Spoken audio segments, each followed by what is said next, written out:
I plan on taking my own life very soon. Why shouldn't I? Well, I'm going to assume this isn't a casual question, that's been put out for the purposes of display. Well, the first thing I would say is you have to think very carefully through the consequences of that for other people. So I've had clients in my clinical practice who never recovered from the suicide of a family member. Decades later, they're still torturing themselves about it. And so that's what you leave behind. Now, the problem is you might be dreaming about that, because maybe you're feeling that life has been twisted against you and that people deserve to suffer for the misery that they've imposed upon you. But I would say, think very, very carefully before you go down that route. It's a terrible thing to leave people with. And so part of the reason that suicide has been illegal in most societies is because it absolutely devastates the people you leave behind. And you might think, well, if you're really depressed, then maybe you're really depressed. That's a possibility. You might think, well, those people would be better off without me. It's like, and if you get really depressed, you can think that way, and you can even get to the point where you can't think any other way than that. And I would say, if you're at the point where you can't think any other way than that, then you should tell someone and you should go to the hospital. Because that can happen, and it can happen if you get depressed. And there are treatments for depression, and many of them work. For some people, antidepressants work like mad. Now, they don't work for everyone, and I'm not claiming that they're a panacea, but they certainly beat the hell out of suicide. Right? And even if they have some negative side effects, and sometimes they do, quite frequently they do, the negative side effects aren't fatal.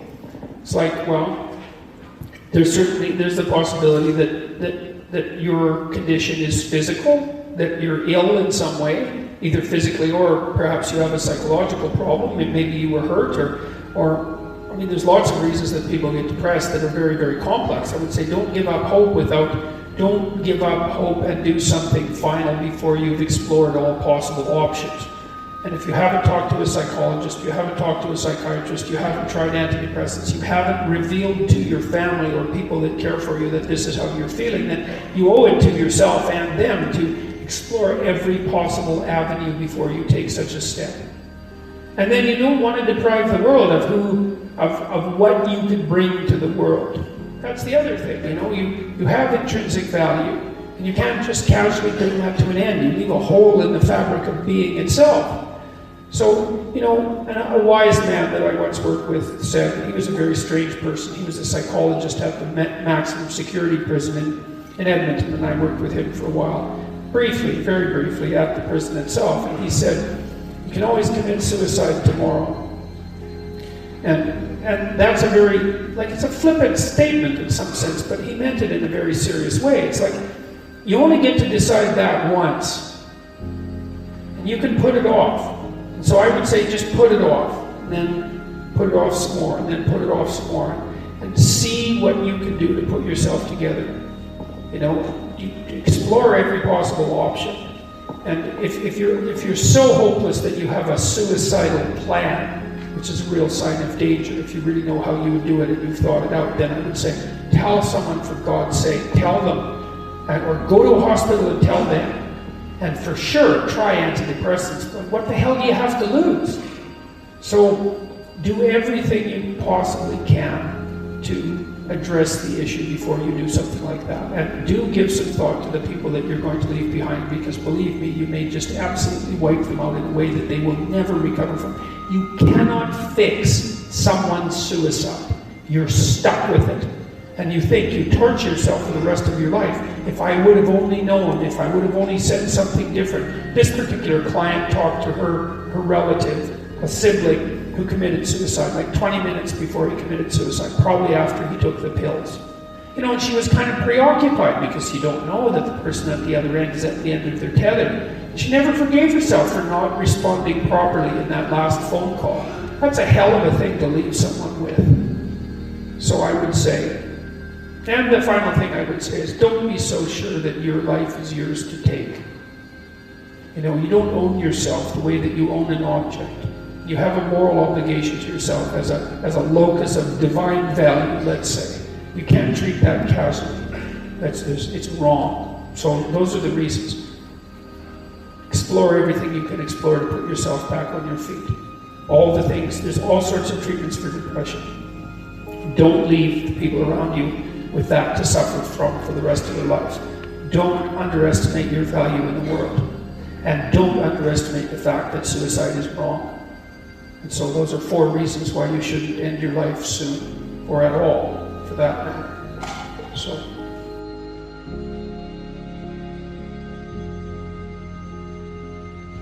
Our daughter ended her life at 24 due to depression.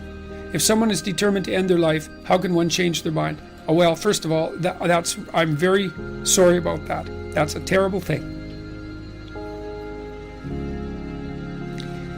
Look, I had this friend,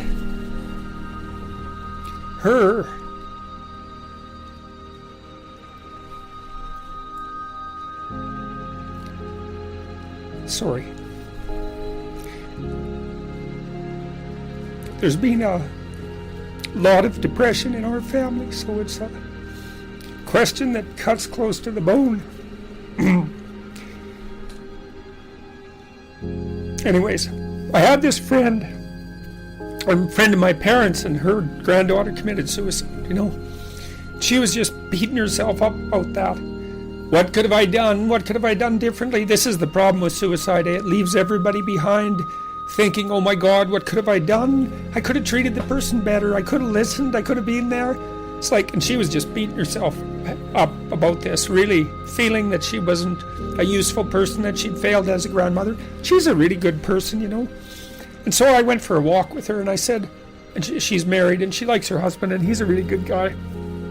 And I said, look, you're blaming yourself for your granddaughter's suicide. It's like, are you blaming your husband? Are you sitting him down and telling him what a useless bastard he was as a grandfather because his granddaughter committed suicide and how he failed completely? She said, no, I'd never do that. So I said, well, don't do it to yourself. No. Depression is a terrible thing. And many, many, many things cause it, and we don't understand. We understand some of them, but lots of them we don't understand at all. Sometimes people get depressed because they're really sick. We know that depression can be an inflammatory disease. It might be associated with autoimmune dysfunction. There's lots of reasons that people get depressed, and depressed people can go places that are so dark you just cannot imagine it. And it isn't necessarily the case that you can always rescue someone, But drowning yourself in the aftermath of a suicide is not helpful. So there's a good room for self-forgiveness there, maybe you did some things you shouldn't have done that were reprehensible and all of that, but you don't want to beat yourself up. Remember the presumption of innocence, right? Innocent until proven guilty. And you have to apply that to yourself. I think there are times when people are so depressed that there isn't anything that anyone can do. And the depressed person thinks, and this is probably the worst part of it, the depressed person thinks, everywhere I look, it's nothing but catastrophe. And I can't see any way out of it. I can't see any path forward whatsoever. And then they think as well, and maybe it's the combination of these two thoughts that really make people suicidal. It's like, it's hopeless. It isn't going to get any better. No matter where I turn, there's no escape. The suffering is unbearable. And I'm absolutely no use whatsoever to anyone. It would be better for everyone if I was just gone, because if I'm not so much of a burden now that it's going to destroy their life, then I'm going to be that much of a burden in the future. And so it's hard to imagine what that's like for people, but it's dreadful. And there's lots of ways you get there. And so you can listen to people.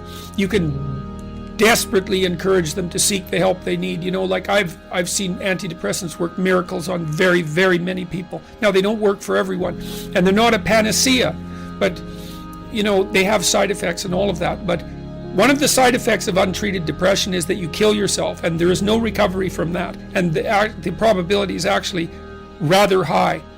So You can go to war with them about antidepressants. If the person can't get out of their depression and they're suicidal, it's like, what do they have to lose? 1 month on antidepressants. They'll know.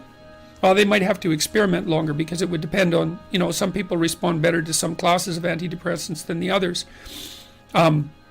It's worth having a war with someone if they're in dire straits and they won't do everything they can to get better. ECT works, electroconvulsive therapy works for intractable depression. It's a terrible thing to contemplate, but the modern versions of ECT aren't. One flew over the cuckoo's nest. And again, it's like there's no coming back from death. So, look, it isn't clear. You can't rescue everyone. People get sick and they die. And sometimes the way they die looks like it's depression.